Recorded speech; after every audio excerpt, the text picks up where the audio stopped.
लद्दाख। भारत के लिए लद्दाख जितना अहम है उतना ही अहम है चाइना के लिए भी।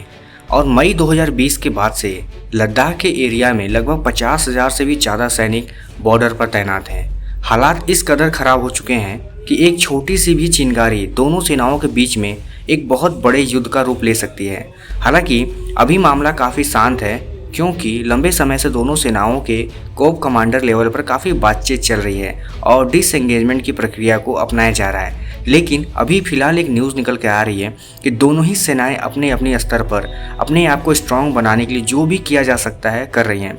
हालांकि इंडियन आर्मी की बात करें तो ऐसा मानना है कि इंडियन आर्मी ने भी लद्दाख के एरिया में अपने लाइव फायर एक्सरसाइज का परिचय दिया है, यानी कि ऐसे एक्सरसाइज जो कि अक्सर आर्मी करती है और इससे ये पता चलता है कि किसी आर्मी के पास कितनी कैपेबिलिटीज़ हैं, ताकि चीन को भी पता चल सके कि लद्दाख के एरिया में भारत की तैयारियां अच्छी हैं और अगर कभी हालात ख़राब होते हैं तो चीन को काफ़ी अच्छा खासा नुकसान पहुंचाना पड़ेगा।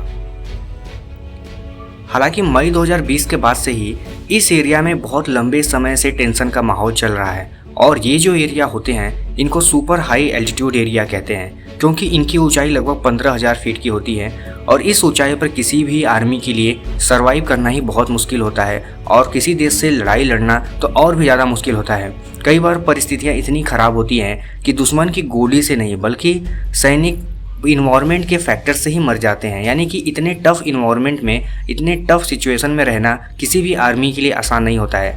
लेकिन 2020 के बाद से ही दोनों ही देश, इंडिया और चाइना की जो सेनाएं हैं, न चाहते हुए भी वहां फंसी हैं, क्योंकि उनको ऐसा लगता है कि झगड़ा किसी भी वक्त हो सकता है और वो अपनी अपनी स्तर पर तैयारियाँ करने में लगी हैं।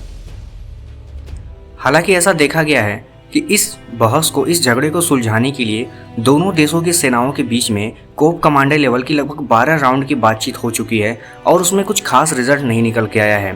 फिलहाल डिसएंगेजमेंट की प्रक्रिया चल रही है। कुछ ऐसे पॉइंट हैं जहां पर अभी भी फ्रिक्शन है और कुछ ऐसे पॉइंट्स थे जहां पर बहुत ज़्यादा फ्रिक्शन थे, तो उस एरिया में अब डिसएंगेजमेंट की बात हो रही है और देखना होगा कि चाइना अपने कितने वादे पर कायम रहता है, क्योंकि चाइना कहता तो कुछ और है लेकिन कर कुछ और देता है। अब आपको एक बात बताते हैं कि लद्दाख का जो एरिया है बॉर्डर एरिया पर, यानी चीन और भारत के बीच के जो बॉर्डर एरिया है, वहाँ पर लगभग दोनों सेनाओं के बीच में 50,000 के सैनिक रिजर्व हैं। यानी कि आने वाले समय में अगर झगड़ा होता है किसी भी फ्रिक्शन पॉइंट पे तो इतनी भारी भरकम सेनाओं के बीच में वो बवाल बहुत बढ़ जाएगा।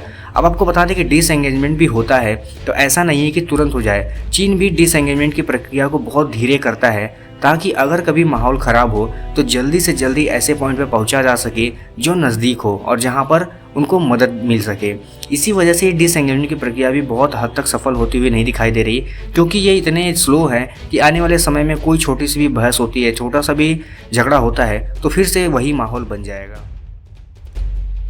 हालांकि इनके बावजूद ऐसा देखा गया है कि कुछ ऐसे पॉइंट्स हैं जैसे कि गलवान वैली, गोगरा, पैंगोंग त्सो, इस तरह के एरिया में देखा गया है कि डिसएंगेजमेंट की प्रक्रिया को स्टार्ट कर दिया गया है, लेकिन अभी भी हॉट स्प्रिंग का जो एरिया है वो काफ़ी टेंस बना हुआ है। इसी वजह से ऐसा कहा जाता है कि अगर हॉट स्प्रिंग का एरिया फिर से टेंशन में आता है तो ये सारी जो डिसएंगेजमेंट हैं ये फिर से पहले जैसी हो जाएंगी, क्योंकि वहाँ पर आर्मी फिर से आने लगेंगी और झगड़ा और बहस और टेंशन का माहौल फिर से बन सकता है। हालांकि ये बात बिल्कुल साफ है कि आप चाइना पर कभी भरोसा नहीं कर सकते, इसलिए चाहे डिसएंगेजमेंट हो चाहे कुछ भी हो, आपको अपनी तैयारी अपने लेवल पर करनी ही होगी, वरना चीन ऐसा देश है जो किसी भी देश को छोड़ता तो है नहीं, फिर वो भारत ही क्यों ना हो। और वैसे भी भारत का काफ़ी हिस्सा चीन पहले भी हड़प चुका है, तो उसकी बुरी नज़र तो भारत के अगले हिस्से पर होगी ही। तो आपको चीन को, भारत को ये चाहिए कि अपने आर्मी, अपने एयरफोर्स और इन सारी सेनाओं को चीन के हर सवाल का जवाब देने के लिए तैयार रखना चाहिए। आपको क्या लगता है कि ये जो प्रक्रिया है भारतीय सेना का लद्दाख में जो एक्सरसाइज चल रहा है, इससे चीन को कोई फ़र्क पड़ेगा या नहीं? आप मुझे कमेंट करके ज़रूर बताइएगा। फिलहाल इस वीडियो में इतना ही।